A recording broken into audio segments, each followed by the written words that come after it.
नमस्कार, India news देख रहे हैं आप और मैं हूं आपके साथ सचिन दुबे। शुरुआत करते हैं खबरों की। उत्तर प्रदेश में एंटी टेररिस्ट स्क्वाड ने बुधवार को छापेमारी कर म्यांमार के रहने वाले अजीजुल हक उर्फ अजीजुल्लाह को खलीलाबाद संत कबीर नगर से गिरफ्तार किया। पुलिस के अनुसार आरोपी के बैंक खातों में कई स्रोतों से रकम आई है। आरोपी के फोन की गहन पड़ताल की जा रही है। आरोपी ने फर्जी कागजातों पर 2 भारतीय पासपोर्ट बनवाए थे। उससे मिली जानकारी के आधार पर एटीएस की टीमें कई और जगह रेड मार रही हैं। एडीजी कानून व्यवस्था प्रशांत कुमार ने बताया कि एटीएस को सूचना मिली थी कि म्यांमार निवासी रोहिंग्या अवैध रूप से भारत में प्रवेश करके सिद्धार्थ नगर संत कबीर नगर में रह रहा है। पता चला कि म्यांमार के रहने वाले इस शख्स ने 2 पासपोर्ट भी फर्जी राशन कार्ड, मार्कशीट और प्राथमिक पाठशाला के ट्रांसफर सर्टिफिकेट के आधार पर बनवाए हैं। इन पासपोर्ट पर इसने सऊदी अरब और बांग्लादेश की यात्रा की। 2017 में इसने अपनी मां, बहन और 2 भाइयों को भी अवैध रूप से भारत में प्रवेश कराया और उनके भी फर्जी दस्तावेज बनवाए। यह भी पता चला है कि अजीजुल्लाह के खाते में कई व्यक्तियों, फर्मों और विदेशों से भी काफी पैसा आया है, जिसकी जांच लगातार की जा रही है।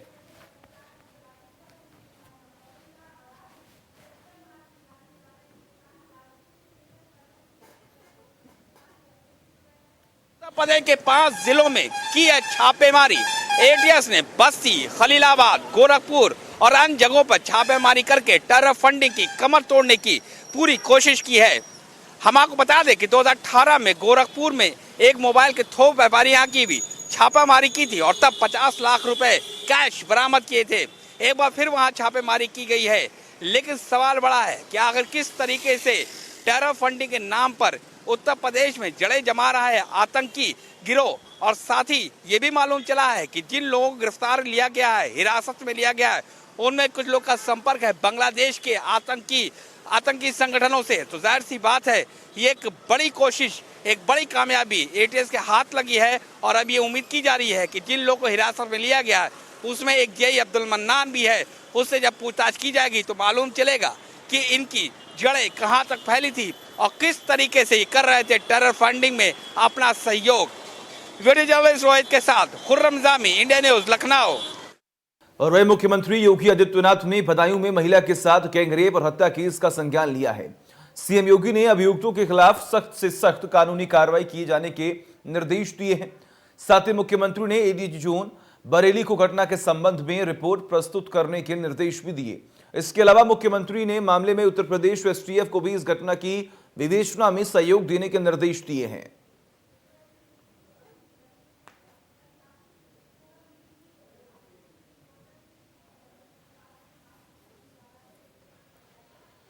और इस बीच का बड़ी और अहम जानकारी से आपको रूबरू करा दें कि ठंड का कहर अब लगातार बढ़ता ही जा रहा है। उत्तर प्रदेश में बारिश और कोहरे ने ठंड बढ़ा दी है, जिसकी वजह से आम जनता की परेशानी और भी बढ़ी है। ठंड से लोगों का हाल बेहाल हो चुका है। मौसम विभाग ने अलर्ट भी जारी कर दिया है। ये बड़ी खबर, अहम जानकारी आपकी टीवी स्क्रीन पर। प्रदेश में बारिश और कोहरे ने ठंड बढ़ा दी है, जिसकी वजह से आम जनता की मुश्किलें बढ़ी हैं। ठंड से लोगों का हाल बेहाल हो चुका है। और जैसा कि लगातार हम आपको तमाम अपडेट्स देते ही आए हैं और इसी के साथ तस्वीरें भी दिखाते आए हैं, आखिर किस तरीके से चारों तरफ कोहरे की जो मार है वो देखने को मिल रही है। ये तस्वीरें लगातार हम आपको दिखा रहे हैं। आप देखिए किस तरीके से विजिबिलिटी जो है वो बेहद कम होती हुई यहाँ पर दिखाई दे रही है। हालांकि उत्तर प्रदेश में बारिश की वजह से जो कोहरा है और भी बढ़ता हुआ यहाँ पर दिखाई दे रहा है।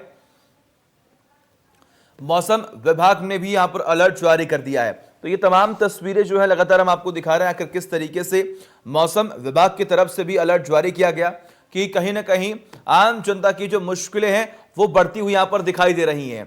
तो उत्तर प्रदेश में बारिश और कोहरे की वजह से आम जनता की जो परेशानी है वो बढ़ती हुई दिखाई दे रही है। हालांकि ठंड से लोगों का हाल बेहाल हो चुका है। ट्रांसपोर्टेशन सिस्टम में भी काफ़ी दिक्कतों का सामना करना पड़ रहा है। तमाम सैलानी जो एक जगह से दूसरे जगह जाने की कोशिश कर रहे हैं, उन्हें भी काफ़ी मुश्किलों का सामना करना पड़ रहा है। और ठंड से उत्तर प्रदेश के आसपास के इलाकों का भी जो हाल है वो बेहाल होता हुआ दिखाई दे रहा है। तो उत्तर प्रदेश में बारिश की वजह से आम जनता की परेशानी बढ़ी है। लगातार ये कहा जा रहा है कि आने वाले समय में भी बारिश हो सकती है। फिलहाल अगर बात की जाए तो मौसम विभाग की तरफ से अलर्ट जारी कर दिया गया है। उत्तर प्रदेश में और लगातार बारिश और कोहरे ने ठंड बढ़ा दी है। विजिबिलिटी बेहद कम होती हुई दिखाई दे रही है। आप ये देख पा रहे हैं सुबह का वक्त है, लेकिन ऐसे में विजिबिलिटी बेहद कम होती हुई दिखाई दे रही है, जिसकी वजह से आम जनता की जो परेशानी है वो लगातार बढ़ती हुई दिखाई दे रही है।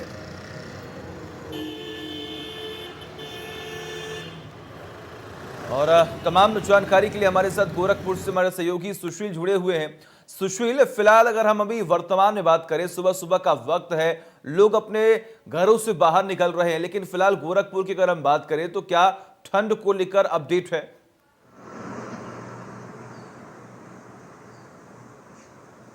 देखिए सचिन, ठंड का सितम चारों तरफ है, लेकिन ये जरूर है कि आज गोरखपुर में कोहरा थोड़ा कम है शहर में, लेकिन जैसे ही हम हाईवे पे निकलेंगे कोहरा हमें वैसा ही नजर आएगा, विजुअलिटी वैसे ही जो है कम होती नजर आ रही है। लेकिन जो कल देर शाम से जो हवाएं चलने लगी हैं, सर्द हवाओं की वजह से कहीं ना कहीं लोगों की परेशानियां एक बार फिर से बढ़ गई है और निश्चित रूप से इस हवाओं की वजह से लोगों को कहीं ना कहीं घरों में दुबकने को मजबूर होना पड़ रहा है। चूंकि बाहर अलाव की इतनी व्यवस्था नहीं है, प्रशासन की तरफ से जो अलाव की व्यवस्था होनी चाहिए वो इस बार अलाव की व्यवस्था नजर नहीं आ रही है।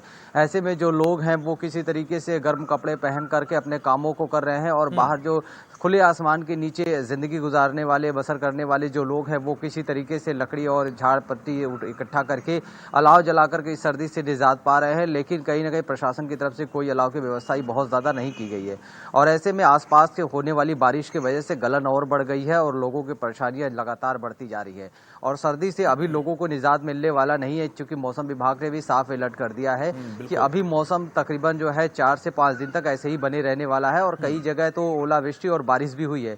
इसकी वजह से कहीं ना कहीं चारों तरफ जो है सर्द हवाएं चल रही हैं, उसकी वजह से ठंडी बढ़ी है और लोगों की परेशानियां एक बार और से बढ़ गई है। बिल्कुल, ऐसे में अगर हम बात करें सुशील, तो देखिए लगातार अगर बात कीजिए तो ठंड लगातार बढ़ती हुई दिखाई दे रही है। ऐसे में खेती पर क्या कुछ असर पड़ता हुआ दिखाई दे रहा है? क्योंकि ठंड तो बढ़ी रही है, वही दूसरी ओर बारिश का जो कहर है वो भी कहीं ना कहीं किसानों पर बरपता हुआ दिखाई दे रहा है।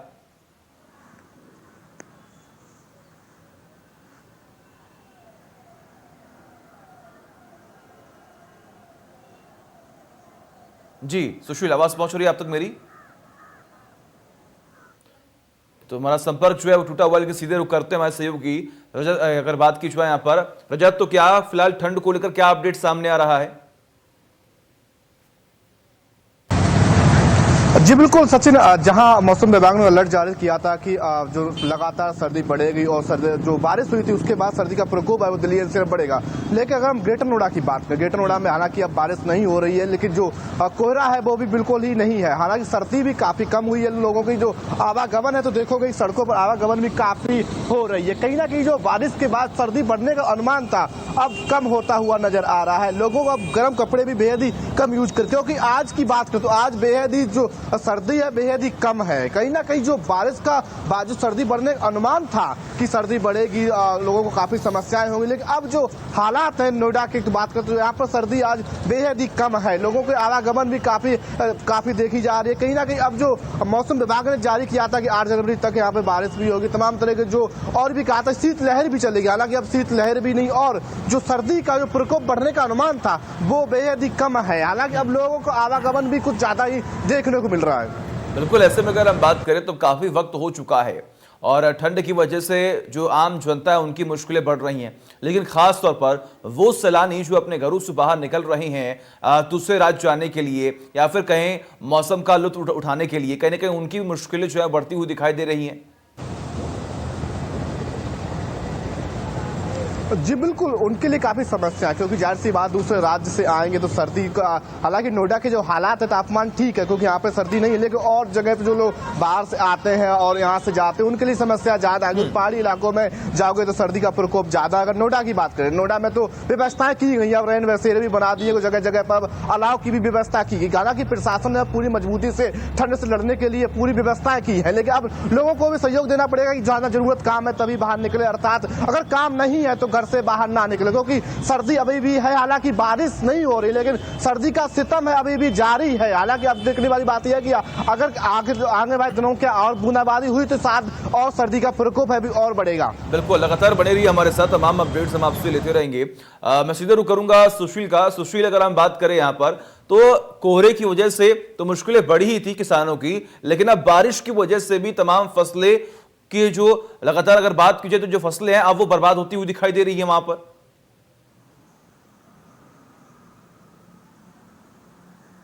बिल्कुल सचिन, सही कहा आपने। चूंकि कोहरों की वजह से जहां फसलों पे पाला मार रहा था, वहीं इस हल्की बारिश या जैसी इस तरह की तेज बारिश की वजह से कहीं ना कहीं जो किसानों की जो फसल है वो पूरी तरीके से बर्बाद होती नजर आ रही है। अभी जो है किसान किसी तरह से उबर ही नहीं पाए थे, चूंकि नहर पूरी तरीके से सूखा था और सीएम योगी आदित्यनाथ का ड्रीम प्रोजेक्ट था जो कि सच हुआ और नहर में पानी आया। 40 साल बाद नहरों में पानी आया, लेकिन नहर के सफाई न होने की वजह से, सही तरीके से या अधिकारियों की लापरवाही होने की वजह से नहर टूटे और पूरा पानी खेतों में चला गया और खेत जलमग्न हो गए। किसी तरीके से अभी वो उभरे थे कि ये बारिश और कोहरे की वजह से उनकी फसल जो बची थी वो भी खत्म हो गई। यानी किसान चौतरफा मार झेल रहा है और किसानों के लिए सबसे बड़ी परेशानी ये कोहरा और ये बारिश है, जिसकी वजह से किसान पूरी तरह से परेशान है। क्योंकि अन्नदाता उस फसल पे पूरी तरीके से डिपेंड होता है अपने परिवार का और पूरी तरीके से पालन पोषण करने का, और कहीं ना कहीं हम और आप सभी लोग जो है इस अन्नदाता पे ही निर्भर होते हैं। और ऐसे में जब इन फसलों को नुकसान पहुंचेगा, चाहे कभी पानी से या फिर ओलों से या कोहरों से, तो कहीं ना कहीं सारे लोगों पे इसका असर नजर आएगा और निश्चित रूप से किसान के साथ हर एक तबका जो है परेशान होगा। बिल्कुल, ऐसे में अगर हम बात करें सुशील, तो जो भी गरीब वर्ग के लोग हैं उनकी भी मुश्किलें काफी ज्यादा बढ़ती हुई दिखाई दे रही हैं, क्योंकि न तो उनके पास छत होती है, न ओढ़ने के लिए कंबल होते हैं।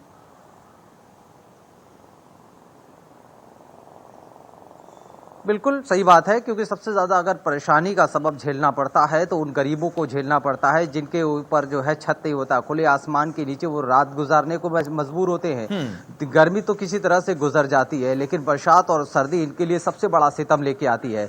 और यही वजह है कि खुले आसमान के नीचे किसी तरीके से जो है वो रात गुजारते हैं, क्योंकि प्रशासन इनको ऐसे ही लोगों के लिए जो है सरकार यानी योगी आदित्यनाथ ने रैन बसेरा खोलने की बात कही थी, कंबल बांटने की बात कही थी, या फिर अलाव जलाने की बात कही थी, ताकि लोग उससे निजात पा सके इस सर्दी से। लेकिन यहाँ पे ऐसा कुछ भी बहुत नजर नहीं आया किसी भी जगह। अभी कहीं भी किसी प्रशासन ने जो है अपने रात में जाकर के किसी को कंबल नहीं बांटा, ना ही हमें नजर आया। और अलाव की व्यवस्था भी वही है, 2-4 जगहों शायद कहीं नजर आ गया होगा या कागजों में पूरी तरीके से नजर आ रहा होगा, लेकिन ग्राउंड जीरो पर कहीं भी अलाव की पूरी व्यवस्था नहीं है।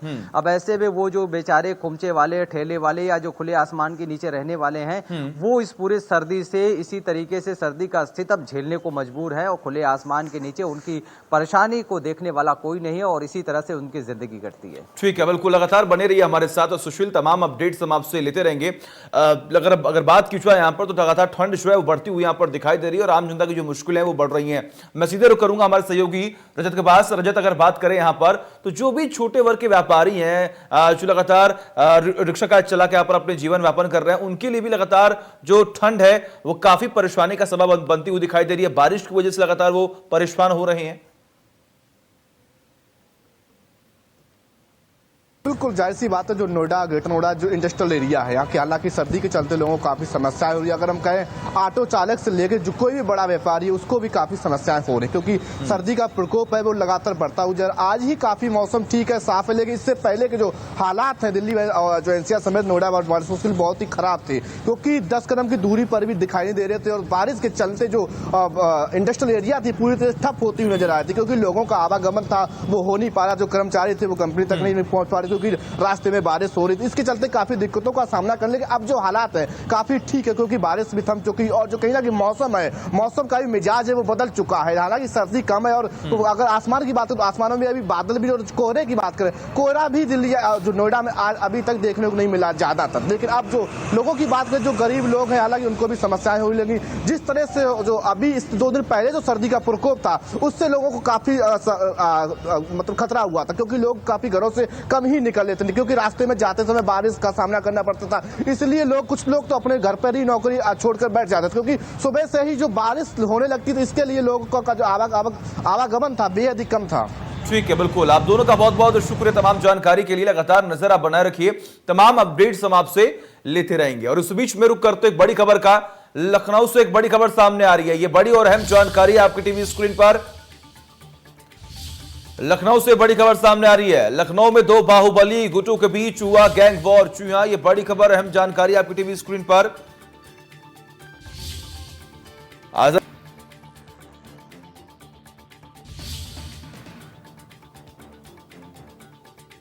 ये बड़ी खबर, अहम जानकारी। अजीत सिंह को 7 दिन पहले जिला बदर किया गया था। जी हां, ये बड़ी खबर, अहम जानकारी आपकी टीवी स्क्रीन पर लगातार हम आपको बता रहे हैं। लखनऊ में 2 बाहुबलियों के बीच में गैंग वॉर हुआ है। ये बड़ी खबर, अहम जानकारी। मुख्तार अंसारी के करीबी अजीत सिंह को गोली मारी गई है और उनकी हत्या कर दी गई है। ये बड़ी खबर, आजमगढ़ के एक बाहुबली पर हत्या कराने का शक है। आजमगढ़ के एक बाहुबली पर हत्या कराने का शक है। यह बड़ी खबर। 2 गुटों के बीच में करीब 25 से 30 राउंड फायरिंग भी हुई है। अजीत सिंह को 7 दिन पहले ही जिला बदर किया गया था। यह बड़ी खबर, अहम जानकारी। लखनऊ में गैंग वॉर हुआ है। 2 बाहुबली गुटों के बीच में गैंग वॉर हुआ है और ऐसे में आपको जानकारी देकर अजीत सिंह की गोली मारकर हत्या कर दी गई है। मुख्तार अंसारी के करीबी बताया जा रहा है।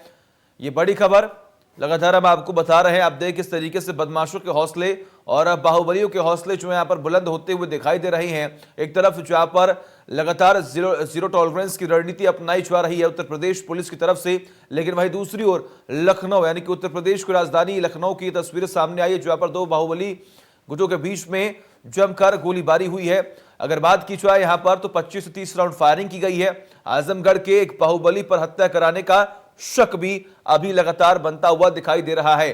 दोनों गुटों के बीच में करीब 25 से 30 राउंड फायरिंग हुई है। अजीत सिंह जो कि मुख्तार अंसारी के करीबी बताया जा रहा है, उसकी गोली मारकर हत्या कर दी गई है। यह बड़ी खबर, अहम जानकारी से लगातार हम आपको रूबरू करा रहे हैं। मुख्तार अंसारी के करीबी अजीत सिंह की गोली मारकर हत्या कर दी गई है और खास तौर पर आपको जानकारी दे कि 2 बाहुबलियों के बीच में उत्तर प्रदेश की राजधानी लखनऊ में गैंग वॉर हुआ है और ये तस्वीरें सामने आ रही हैं। अजीत सिंह को 7 दिन पहले जिला बदर किया गया था और 2 बाहुबली गुटों के बीच में गैंग वॉर हुआ और उसमें अजीत सिंह मारा गया। खबर यह सामने आ रही है कि आजमगढ़ के एक बाहुबली पर हत्या कराने का शक लगातार बना हुआ है और ऐसे में आपको जानकारी दे कि अजीत सिंह मुख्तार अंसारी का बेहद करीबी माना जा रहा है।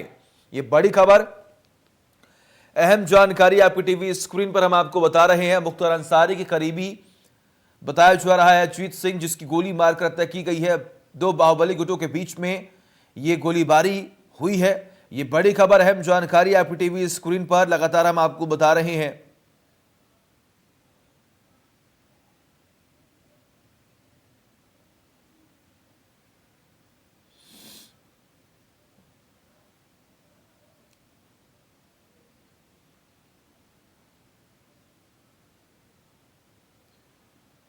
तो ये बड़ी और अहम जानकारी लगातार आपकी टीवी स्क्रीन पर। आजमगढ़ के एक बाहुबली पर हत्या कराने का शक है।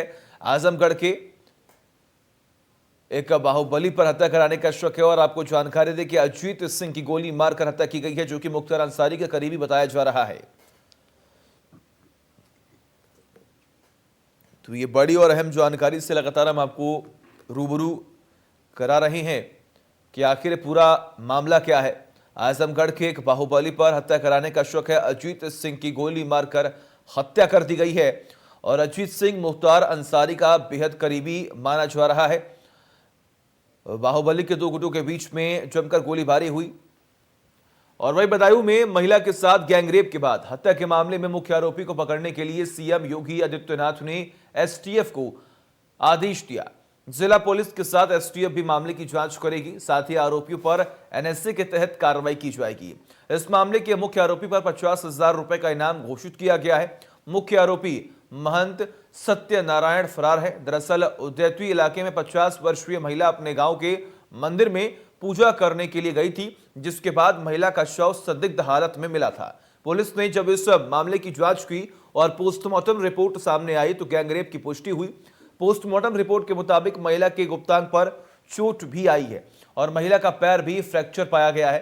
पुलिस ने इस मामले में गैंगरेप हत्या का मामला दर्ज किया है और 3 लोगों को नामजद भी किया है। पुलिस की ओर से इस मामले में एक्शन के लिए 4 टीमें बनाई गई हैं।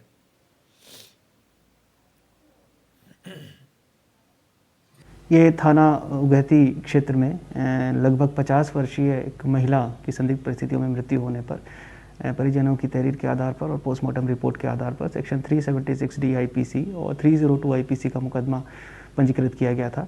इस प्रकरण में 2 अभियुक्तों की गिरफ्तारी अभी तक हो गई है और इसी प्रकरण में एक प्रारंभिक जांच में प्रथम दृष्टया लापरवाही बरते जाने के दोषी पाए जाने के फलस्वरूप जो तत्कालीन थाना प्रभारी हैं उन्हें निलंबित कर दिया गया है।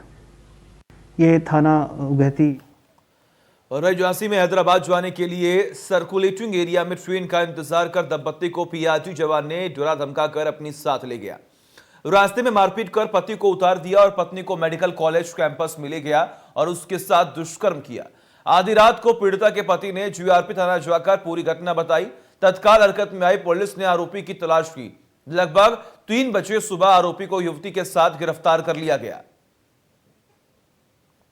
देखिए, रात्रि में 12 बजे कानपुर से हैदराबाद की तरफ एक दंपति जा रहे थे, यात्रा कर रहे थे। तो कानपुर से झांसी तक की यात्रा उन्होंने बस से की। उसके बाद उनको ट्रेन से झांसी से हैदराबाद जाना था। ये लोग स्टेशन आए, स्टेशन के बाहर बैठे हुए ट्रेन का इंतज़ार कर रहे थे। एक पीआरडी जवान जिसका नाम सरमन पाल सन ऑफ वीरपाल निवासी सिपरी बाजार झांसी, उसने दोनों दंपत्ति को डरा धमका कर अपनी बाइक पर बैठाला। कुछ देर बाद बाइक से उसके पति को उतार दिया, उसका मोबाइल ले लिया और महिला को लेकर मेडिकल कॉलेज की तरफ गया। मेडिकल कॉलेज कैंपस में घुमाया महिला को। उसके बाद हमारी सर्विलांस टीम और प्रभारी निरीक्षक झांसी ने पूरा अपनी टीम के साथ सर्विलांस से लोकेशन लिया और लोकेशन के आधार पर उस अपराधी को और महिला को पकड़ लिया मेडिकल कॉलेज कैंपस में और अभियुक्त को गिरफ्तार करके जेल भेजा जा रहा है।